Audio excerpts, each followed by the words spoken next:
ప్రపంచంలో క్రూరమైన వ్యక్తులు ఉండడం సహజం. కానీ కొందరు అత్యంత క్రూరమైన లీడర్స్ కూడా ఉన్నారు. కొన్ని కోట్ల మంది ప్రాణాలు బలి తీసుకుని చరిత్ర పుటల్లో కనుమరుగయ్యారు. అలాంటి కొందరు వ్యక్తుల గురించి ఇప్పుడు తెలుసుకుందాం.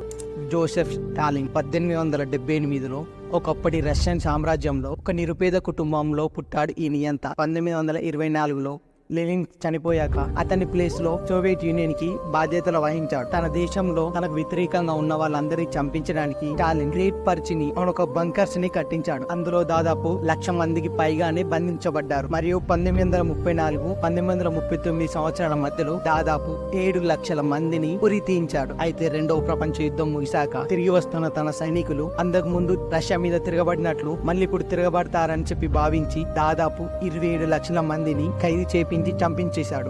ఈ క్రూడ్ లిస్ట్ లో చనిపోయిన జనాభా అక్షరాల 2,20,00,000 మంది.